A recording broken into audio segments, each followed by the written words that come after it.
लीजिए सुनिए सूर्यकांत त्रिपाठी निराला के लिखे उपन्यास चोटी की पकड़ का भाग 38 मेरी यानी समीर गोस्वामी की आवाज में।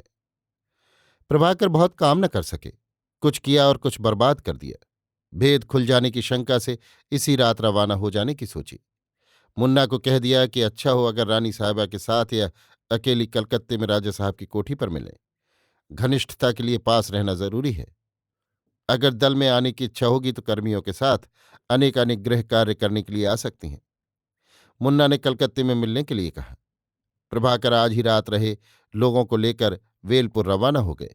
रहा सहा व्यवहार वाला सामान कलकत्ते वाली राजा की कोठी में ले जाने के लिए समझा दिया। रात प्रभात होते मुकाम पर पहुंच गए।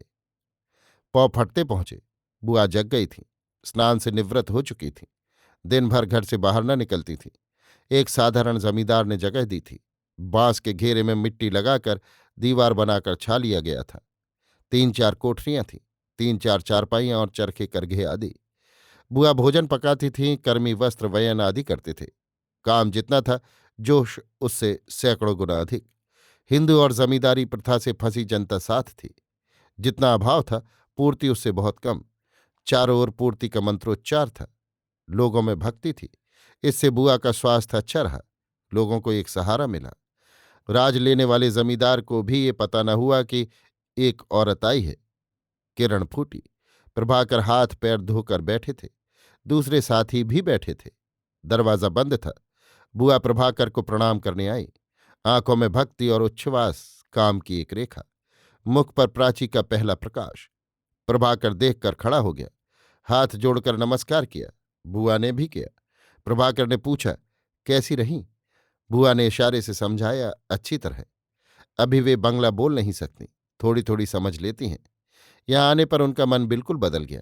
वहां के प्रभाव का दबाव जाता रहा।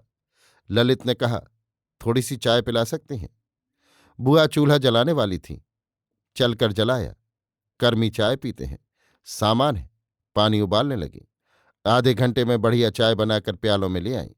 तश्तरी में सुपाड़ी, लौंग, इलायची, सौंफ, ज्वाइन, मुख शुद्धि के लिए। लोग मुंह धो चुके थे। चाय पी, लौंग सुपाड़ी खाई। काम की बातचीत करने लगे।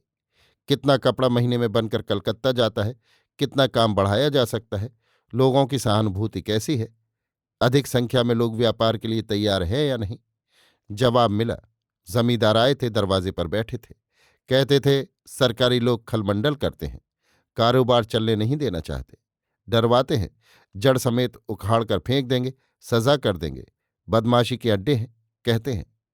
प्रभाकर ने कहा, मिलों का मुकाबला है, मुश्किल मुकाम है। मिल वाले जमींदारों की तरह इस आंदोलन में शरीक नहीं। सरकार को उनकी तरफदारी प्राप्त है। दलाल हैं ये लोग, विघ्न डालेंगे। देहात के बाजारों में इनका माल आता है। ज्यादातर विदेशी माल है। दुकानदारों को ये लोग बांधे हैं, माल खपाते हैं। विदेशी बनियों का भी सरकार पर प्रभाव है। वे ज्यादती करने की प्रेरणा देते होंगे। बड़ी मुश्किलों का सामना है। देश के इन गधों से ईश्वर पार लगाए। बुआ सुन रही थी। प्रभाकर से सहानुभूति थी। ललित ने पूछा, मछली पका सकती हैं?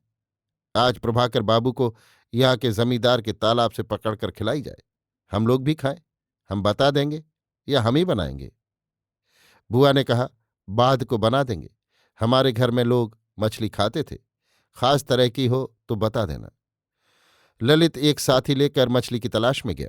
बुआ ने आलू परवल के भाजे, डालना, रसेदार, शकरकंद की इमली और शकर वाली तरकारियां पकाई।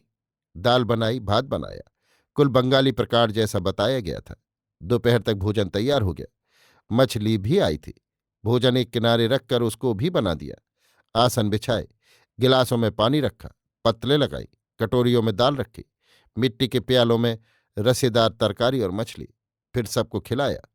प्रभाकर बुआ के काम से बहुत प्रसन्न हुए। देहात निरापद नहीं, खास तौर से जब ये तैयारी हो रही है।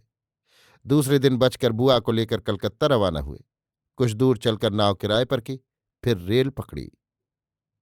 अभी आप सुन रहे थे सूर्यकांत त्रिपाठी निराला के लिखे उपन्यास चोटी की पकड़ का भाग 38 मेरी यानी समीर गोस्वामी की आवाज में।